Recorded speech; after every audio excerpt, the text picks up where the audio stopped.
സദ്ഗ്രേ ശരണം. ചോദ്യങ്ങൾ ചോദിക്കാത്തൊരു ജീവിതം നമുക്കുണ്ടോ? അല്ലേ?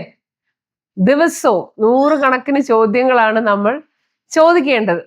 അപ്പോൾ ഇംഗ്ലീഷിൽ ഒരുപാട് ചോദ്യങ്ങൾ ചോദിക്കാൻ നമുക്ക് പഠിക്കാം.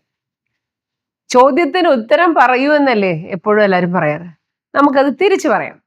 ഉത്തരത്തിന് ചോദ്യം പറയാമോ? അതാണ് ഇന്നത്തെ വീഡിയോ. അപ്പോൾ ഒരു ഉത്തരത്തിന് എത്ര രീതിയിൽ ക്വസ്റ്റ്യൻസ് ചോദിക്കാമെന്ന് നമുക്കിന്ന് പഠിക്കാം. നിങ്ങൾ തന്നെ അത്ഭുതപ്പെട്ടു പോകും. ഈ ഒരു ഉത്തരത്തിന് ഇത്രയും രീതിയിൽ വെറൈറ്റി ഓഫ് ക്വസ്റ്റ്യൻസ് നമുക്ക് ചോദിക്കാൻ പറ്റുമോ? അപ്പൊ തുടങ്ങാം. So we are ready, let's get started. അപ്പോ ഇംഗ്ലീഷ് ഗുരുവിന്റെ പുതിയ എപ്പിസോഡിലേക്ക് എല്ലാവർക്കും സ്വാഗതം. ഞാൻ ആശാലത ശ്രീജി. അപ്പൊ ദാ ഈ ഉത്തരം നോക്കൂ. I met Shalini at the bus stop today morning. ഞാൻ ഇന്ന് രാവിലെ ശാലിനിയെ ബസ് സ്റ്റോപ്പിൽ വെച്ച് കണ്ടു. ഇതാണ് ഉത്തരം. അപ്പൊ ഈ ഒരു ഉത്തരത്തിന് എത്ര തരം ചോദ്യങ്ങൾ ചോദിക്കാമെന്ന് ദാ ഇപ്പൊ ഞാൻ പറഞ്ഞുതരാം. ഈ സെന്റൻസ് ഒന്ന് ശ്രദ്ധിച്ചു നോക്കിക്കേ. ഇവിടെ എന്തൊക്കെയാ ഉള്ളത്? ഞാൻ കണ്ടത്. അപ്പോ ഐ മെറ്റ്. ആരെ കണ്ടു? ശാലിനിയെ കണ്ടു. എവിടെ വെച്ച് കണ്ടു? ബസ് സ്റ്റോപ്പിൽ വെച്ച് കണ്ടു. എപ്പോൾ കണ്ടു? ഇന്ന് രാവിലെ കണ്ടു. അപ്പൊ ഇത്രയും ഉത്തരങ്ങൾ ഈ ഒരു സെന്റൻസിൽ ഒളിച്ചിരിപ്പുണ്ട്.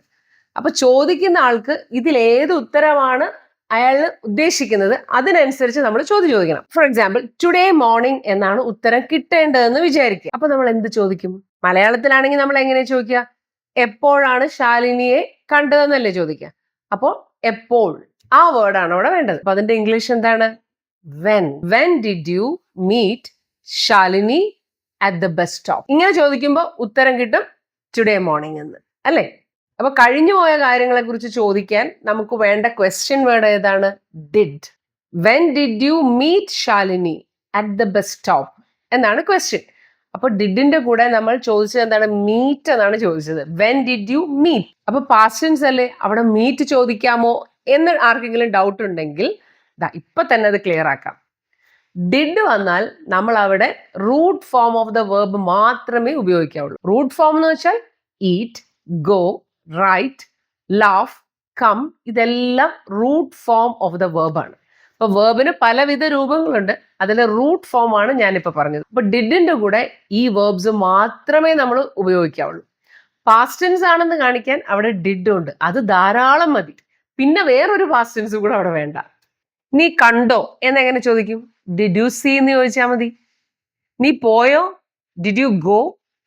നീ വന്നോ? Did you come? നീ എഴുതിയോ? Did you write? നീ കഴിച്ചോ? Did you eat? അവൻ പറഞ്ഞോ? Did he tell? അവരിവിടെ താമസിച്ചോ? Did they stay here? അപ്പൊ ഇതെല്ലാം യെസ് ഓർ നോ ക്വസ്റ്റ്യൻസ് ആണ്, അല്ലെ? ഇത് ചോദിക്കുമ്പോൾ നീ പോയോ, നീ വന്നോ എന്നൊക്കെ ചോദിക്കുമ്പോൾ ഇല്ല, അതെ എന്നല്ലേ നമുക്ക് ഉത്തരം പറയാൻ പറ്റൂ. അതുകൊണ്ടാണ് ഇതിനെല്ലാം യെസ് ഓർ നോ ക്വസ്റ്റ്യൻസ് എന്ന് പറയുന്നത്. കാരണം ഇതിന് ഉത്തരമായിട്ട് ഒന്നുകിൽ യെസ് എന്നോ അല്ലെങ്കിൽ നോ എന്നേ നമ്മൾ പറയുള്ളൂ. ഈ ഡിഡിന്റെ മുമ്പിൽ നമുക്ക് കുറെ ആൾക്കാരെ നമുക്ക് മാറ്റി മാറ്റി ചേർത്ത് നോക്കാം. ശാലിനിയെ കണ്ട കാര്യത്തിനെ കുറിച്ച് നമുക്ക് പല രീതിയിൽ ക്വസ്റ്റ്യൻ ചോദിക്കാൻ പഠിക്കണം.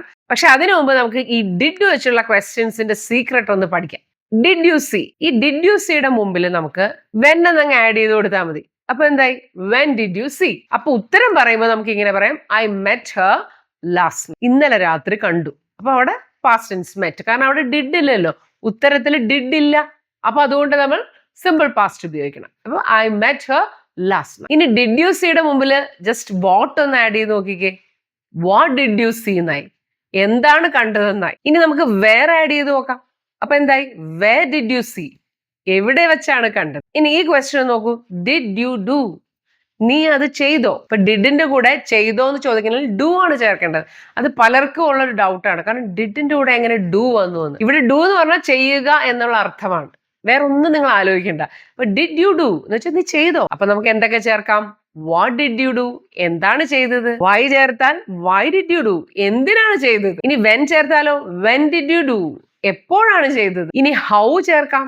അപ്പൊ ഹൗ ഡിഡ് യു ഡു, അതെങ്ങനെയാണ് ചെയ്തത്. അടുത്ത നോക്കൂ, ഡിഡ് യു ഗോ, നീ പോയോ. വേർ ഡിഡ് യു ഗോ, എവിടെ പോയി. വെൻ ഡിഡ് യു ഗോ, എപ്പോഴാണ് പോയത്. ഹൗ ഡിഡ് യു ഗോ, എങ്ങനെയാണ് പോയത്. കാറിലാണോ ബസ്സിലാണോ. ഇനി ഇങ്ങനെ ചോദിക്കാം, വിത്ത് ഹൂം ഡിഡ് യു ഗോ, നീ ആരുടെ കൂടെയാണ് പോയത്? ഈ whom എന്ന് പറഞ്ഞാൽ ആരുടെ കൂടെ എന്ന് ചോദിക്കാനാണ് നമ്മൾ whom അവിടെ കൊണ്ടുവരുന്നത് കേട്ടോ. അപ്പൊ with whom, ആരുടെ കൂടെ. ഇനി അടുത്ത് നോക്കിയേ, did she come? അവൾ വന്നോ? അപ്പൊ നമുക്ക് ആഡ് ചെയ്ത് നോക്കാം പല വാക്കുകളും. why did she come? അവൾ എന്തിനാണ് വന്നത്? where did she come? എവിടെയാണ് വന്നത്? how did she come? അവൾ എങ്ങനെയാണ് വന്നത്? ഇനി അടുത്ത ക്വസ്റ്റ്യൻ, did he tell? അവൻ പറഞ്ഞോ? what did he tell? why did he tell? അല്ലെ, എന്താണ് പറഞ്ഞത്, എന്തിനാണ് പറഞ്ഞത്? did they stay here? അപ്പൊ നമുക്ക് ചോദിക്കാം, why did they stay here? അവർ എന്തിനാണ് ഇവിടെ താമസിച്ചത്? ഇങ്ങനെയും ചോദിക്കാം, when did they stay here? അവർ എപ്പോഴാണ് ഇവിടെ താമസിച്ചത്? അപ്പൊ ഇതോടുകൂടി ഡിഡ് വെച്ച് ഏതെല്ലാം രീതിയിൽ ക്വസ്റ്റ്യൻ ചോദിക്കാമെന്ന് നിങ്ങൾക്ക് ക്ലിയർ ആയില്ലേ? ഡിഡ് കൊണ്ട് മാത്രമല്ല, why, when, what, where, how, ഇതെല്ലാം എങ്ങനെ യൂസ് ചെയ്യണമെന്ന് ഇപ്പൊ ക്ലിയർ ആയി കാണുമല്ലോ. അപ്പൊ നമുക്ക് ഇനി ശാലിനിയുടെ അടുത്തേക്ക് പോവാം. അപ്പൊ എനിക്ക് ഇനി കിട്ടേണ്ട ഉത്തരം ഏതാണെന്നറിയോ? ശാലിനി എന്ന വാക്കാണ്. അതായത് ആരെയാണ് കണ്ടുമുട്ടിയതെന്നാണ് ഇനി എനിക്ക് ചോദിക്കേണ്ടത്. അപ്പൊ ഞാൻ എങ്ങനെ ചോദിക്കും? ആരെയാണ് എന്നുള്ള വേർഡ് കൊണ്ടുവരണ്ടേ? നേരത്തെ പറഞ്ഞു ഞാൻ whom എന്നുള്ള ഒരു വേർഡിനെ കുറിച്ച് പറഞ്ഞില്ലേ? ആ വേർഡ് തന്നെയാണ് ഇവിടെ വേണ്ടത്. ആരെയാണ്. അപ്പൊ എങ്ങനെ ചോദിക്കാം? Just add whom before did. whom did you meet at the bus stop today morning എന്ന് ചോദിക്കണം. അപ്പൊ എന്തായിരിക്കും ഉത്തരം? I met Shalini at the bus stop today morning. അപ്പോ മെറ്റ് എന്നാണ് ഉത്തരം പറഞ്ഞപ്പോൾ ഞാൻ മെറ്റ് എന്ന് പറഞ്ഞു. കാരണം എന്താ? ഉത്തരത്തിൽ ഡിഡ് ഇല്ലല്ലോ. അപ്പൊ അതുകൊണ്ട് നമ്മൾ സിമ്പിൾ പാസ്റ്റ് ടെൻസ് ഉപയോഗിക്കണം. I met Shalini at the bus stop today morning. ഇനി വീണ്ടും ആ സെന്റൻസിലേക്ക് നമുക്ക് വരാം. ഇനി ഇവിടെ എനിക്ക് കിട്ടേണ്ട ഉത്തരം ബസ് സ്റ്റോപ്പ് എന്നാണെന്ന് വിചാരിക്കുക. അപ്പൊ എന്തായിരിക്കും നമ്മൾ ചോദിക്കേണ്ടത്? എവിടെ വെച്ചാണ് നീ ശാലിനിയെ ഇന്ന് രാവിലെ കണ്ടത് എന്ന് വേണ്ട ചോദിക്കാൻ. അപ്പൊ നമുക്ക് ഏത് വേർഡ് വേണം? വേർ, അല്ലെ? എവിടെ എന്നുള്ള അർത്ഥത്തിൽ വേർ എന്നുള്ള വേർഡാണ് നമുക്ക് വേണ്ടത്. ഇനി നമ്മൾ എന്ത് ചെയ്യണം? വേർ എടുത്ത് ആ ഡിഡിന്റെ മുമ്പിൽ അങ്ങ് ഇട്ട് കൊടുക്കുക. അപ്പൊ എന്തായി? Where did you meet Shalini today morning എന്ന് ചോദിക്കണം. ഇന്ന് രാവിലെ നീ ശാലിനിയെ എവിടെ വെച്ചാണ് കണ്ടുമുട്ടിയത്? അപ്പൊ എന്തുത്തരം പറയും? I met Shalini at the bus stop today morning. ഇനി അടുത്ത ഉത്തരം പറയാം. My father is a mechanical engineer. അപ്പൊ ആദ്യത്തെ ചോദ്യം, what does your father do? എന്താണ് താങ്കളുടെ അച്ഛൻ ചെയ്യുന്നത്? അതായത് ജോലിയാണ്. what does your father do എന്ന് ചോദിച്ചാൽ അത് ജോലിയെ കുറിച്ചാണ് ചോദിക്കുന്നതെന്ന് നമ്മൾ മനസ്സിലാക്കണം. അപ്പൊ ഉത്തരം my father is a mechanical engineer. ഇനി what's your father's occupation എന്ന് ചോദിക്കാം. ഇനി ഇപ്പൊ മെക്കാനിക്കൽ എഞ്ചിനീയർ ആണെന്ന് പറഞ്ഞുകൊണ്ട് ഏത് ടൈപ്പ് ഓഫ് എഞ്ചിനീയർ ആണ് എന്നുള്ളൊരു ക്വസ്റ്റ്യൻ നമുക്ക് ഇതിന് വേണമെങ്കിൽ ചോദിക്കാം.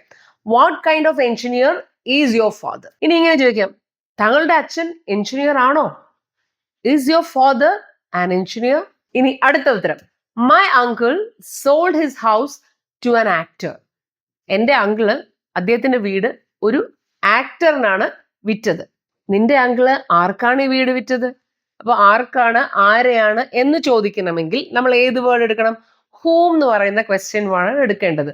To whom did your uncle sell his house? നിന്റെ അങ്കിള് അദ്ദേഹത്തിന്റെ വീട് ആർക്കാണ് വിറ്റത്? ഇവിടെ നമ്മൾ മനസ്സിലാക്കേണ്ട ഒരു കാര്യം എന്തറിയോ?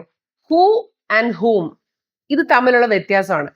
who എന്ന് പറഞ്ഞാൽ അത് ആരാണ് പ്രവൃത്തി ചെയ്തത്, ആ ആളെ കുറിച്ച് പറയുമ്പോഴാണ് നമ്മൾ who ഉപയോഗിക്കുന്നത്. ഫോർ എക്സാമ്പിൾ, ആരാണ് നിന്നെ ക്ഷണിച്ചത്? Who invited you. ഇനി ഇതൊന്ന് തിരിച്ചിട്ട് നോക്കാം. നീ ആരെയാണ് ക്ഷണിച്ചത്? അപ്പൊ നീയാണ് ക്ഷണിച്ചത്, അല്ലെ? യു, നിങ്ങളാണ് ക്ഷണിച്ചിരിക്കുന്നത്. അപ്പൊ നിങ്ങൾ ആരെയാണ് ക്ഷണിച്ചതെന്ന് ചോദിക്കുമ്പോൾ അവിടെ whom did you invite എന്ന് ചോദിക്കണം. ഇനി ആരാണ് നിന്റെ അങ്കിളുടെ വീട് വാങ്ങിച്ചത് എന്ന് ചോദിച്ചൂടെ? who bought your uncle's house? Simple, an actor എന്ന് ഉത്തരം പറയാം. ഇനി ഈ ഉത്തരത്തിന് ചോദ്യങ്ങൾ നിങ്ങൾ ഉണ്ടാക്കണം. The beautiful car is my uncle's. ഈ ഭംഗിയുള്ള കാർ എൻ്റെ അങ്കിളിൻ്റെയാണ്. എത്ര തരത്തിൽ ചോദിക്കാൻ പറ്റും എന്ന് നിങ്ങളൊന്ന് തല പുകഞ്ഞ് ആലോചിച്ച് ഇപ്പൊ തന്നെ കമന്റ് ബോക്സിൽ ടൈപ്പ് ചെയ്തിടുക. എന്തെല്ലാം കാര്യങ്ങൾ നമ്മൾ കുറച്ച് നേരം കൊണ്ട് പഠിച്ചു, എത്ര തരം ക്വസ്റ്റ്യൻസ് ഉണ്ടാക്കാൻ നിങ്ങൾ ഈസി ആയിട്ട് പഠിച്ചില്ലേ? പോയി ലൈക്ക് ചെയ്യുക, സബ്സ്ക്രൈബ് ചെയ്യാത്തവരുണ്ടെങ്കിൽ സബ്സ്ക്രൈബ് ചെയ്യുക. പിന്നെ ഇതുപോലെ ഇത് ആഗ്രഹമുള്ളവർക്ക്, പഠിക്കാൻ ആഗ്രഹമുള്ളവർക്ക് എല്ലാവർക്കും ഇതൊന്ന് ഷെയർ ചെയ്ത് കൊടുക്കുക. Okay, so see you in the next video. Until then, you take care. Sadguruveshan.